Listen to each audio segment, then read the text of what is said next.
ambient here deals with how the ambient light affects this layer.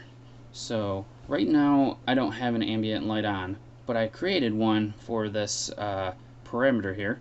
So I'm going to turn it on, and as you see, it's going to blow out that layer. It's going to make it really bright. Now maybe I don't want the ambient layer or ambient light to affect that layer as much, but I wanted to stay on the background layer how much it is. I can take down this ambient on this layer itself, and I could take it off if I want completely, or I can reduce the amount that it affects it. So that's how this parameter for ambient works. Now I'm going to turn that off, and if I try to move around the slider when there's no ambient light on, it does nothing. So it only works when there's ambient there. Now when you have a layer, it has both diffuse lighting and specular lighting, and these both combined together help illuminate the layer. So if I turn this to 0, the specular intensity will still help illuminate the layer. If I turn that to both of them to 0, it's not going to be illuminated at all. And diffuse is mainly how much light is allowed in from the light, obviously. And if I turn that to 0 and I turn the specular intensity, specular is the hot spots, or almost like the reflections. So that's what specular intensity looks like at 100%. And you want to use like a combination of these to get a look that you're really looking at. So 50 and 50 is their default setting, and you can mess with them individually to get some cool looking lighting effects and to fine-tune it the way you want to.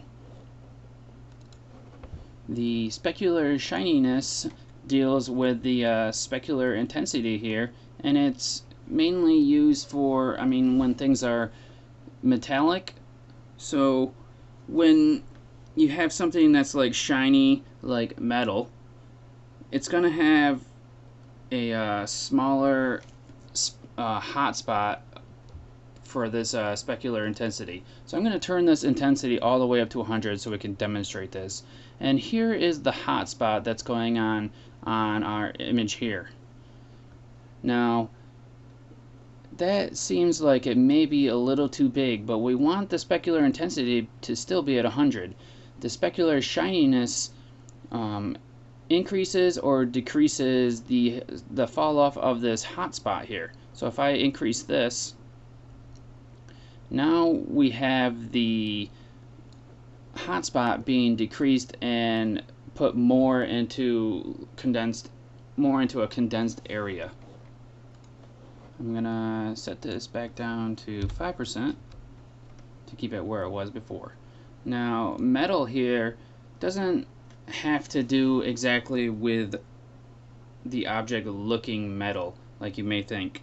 It actually decides if the color of the specular intensity there comes from the layer if it's at 100%, or from the light if it's at 0%.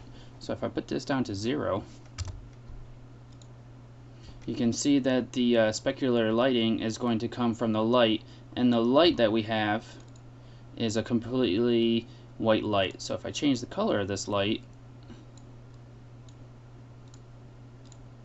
now the lighting and the metal that we turned down to 0 is going to be the color of the light. Let me change it to a different color to probably illustrate this a little better. Not the same color of what I had. So there we go. Now, whoops. Now if I come down into here and change it to 100 again, now the specular lighting is going to come from the object, the color of the object. So those are the all the material options covered in depth here, and how to use them. And just mess around to get the lighting options that you like. And when you're working with your client and you twirl down into the material options and you start messing with this stuff, they're going to be impressed, because a lot of people don't use these. And it's a mistake that those people make by just accepting that the light's only properties can come from the light itself. So use those properties to your advantage to get ahead in whatever you're doing, so you can be ahead of all the other people that you're working with. So thank you for watching the tutorial, and have a good one, everybody. Thanks for watching again.